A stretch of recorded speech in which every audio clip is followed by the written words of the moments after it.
Namasté, namasté, mes grands, mes grandes, namasté, chers aspirants, chères aspirantes, une fois encore ici pour vous, Maître Brana.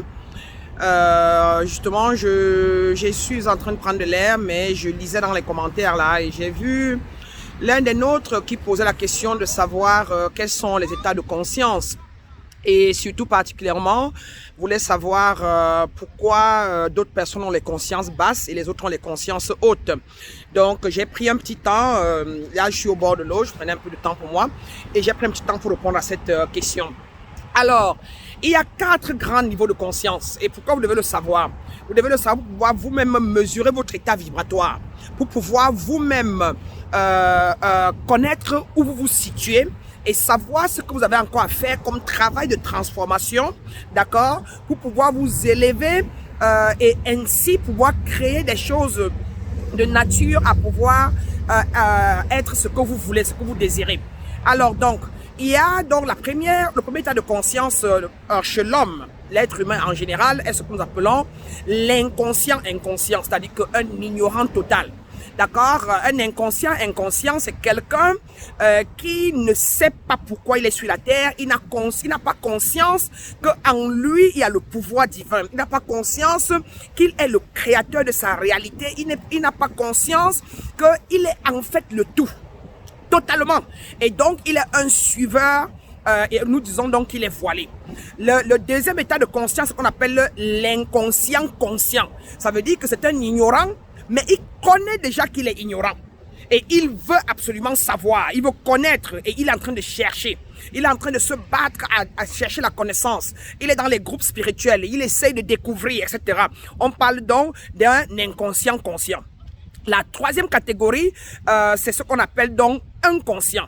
Un être conscient, c'est un être éveillé. C'est un être pleinement éveillé qui sait que la nature divine est en lui, qui sait qu'il est un être créateur de sa réalité, qu'il sait que tous ses malheurs viennent de lui et tout son bonheur vient de lui, qui sait que s'il y a quelque chose qui va dans sa vie, il peut changer son mental et il va tout changer.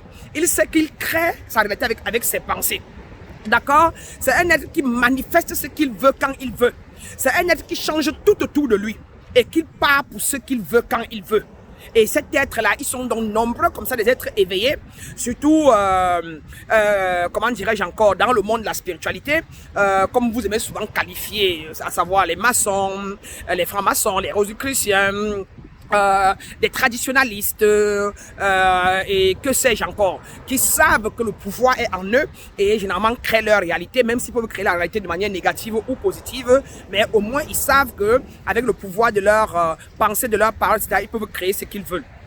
Donc, c'est des personnes conscientes. Et généralement, ces personnes-là, ils sont conscients, ils sont éveillés, mais ils ne le partagent pas, ils ne transmettent pas. Ils le gardent pour eux et parfois d'autres utilisent ça pour manipuler les autres ou le monde. Maintenant, il y a des consciemment conscients. Les êtres consciemment conscients, encore appelés êtres illuminés, encore appelés êtres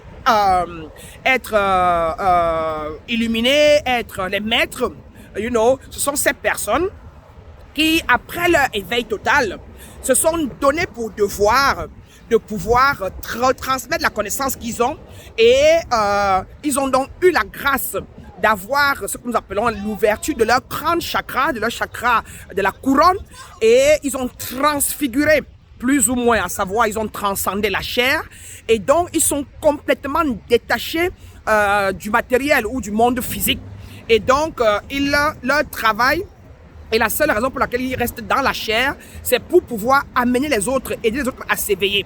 Donc, ils sont les retransmetteurs. Ils sont donc des guides spirituels. Ils sont donc des intercesseurs entre les hautes sphères cosmiques et le bas astral. Ces gens-là. Et c'est généralement ce qu'on appelle les êtres de lumière. C'est ce qu'on appelle des maîtres spirituels. C'est ce qu'on appelle dépendamment. D'accord? Donc, ils sont donc généralement ceux-là qui retransmettent la connaissance divine aux autres. Voilà un peu les 4 grandes états de conscience et à vous d'aller parmi les 4 états de conscience savoir et voir lequel est le vôtre. Donc tout compte fait mes grands, mes grandes, que vous soyez dans l'inconscience inconscient ou dans la conscience ou encore vous êtes des conscients consciemment conscients, vous êtes là où il faut à cet instant précis. Vous êtes des êtres parfaitement imparfait et vous n'avez pas à vous casser, mais par contre, vous pouvez juste chercher à vous améliorer pour pouvoir continuer d'être beaucoup plus libre de la chair, beaucoup plus libre du monde physique. Et c'est beaucoup plus on est libre du monde physique, plus on s'est débarrassé, s'est purifié mentalement, émotionnellement, plus on peut donc attirer et on peut avoir ou créer ce qu'on veut quand on veut. C'est pour cela qu'il est important d'évaluer son état de conscience. Et c'est ainsi que vous pouvez aussi prendre des dispositions pour pouvoir continuer de guérir le corps physique, guérir le corps mental, guérir le corps émotionnel et guérir le corps spirituel pour pouvoir ainsi vous mettre en alignement ou vivre en harmonie et ainsi vivre une vie plus ou moins totalement accomplie. Donc voilà, c'était pour vous, Maître Brana. Faites des commentaires en bas, laissez-nous savoir ce que vous avez appris dans cette vidéo. Et laissez-nous savoir ce que ça va vous apporter, en combien ça vous a aidé. D'accord? Je vous trouve et je vous vois dans la prochaine vidéo. Merci.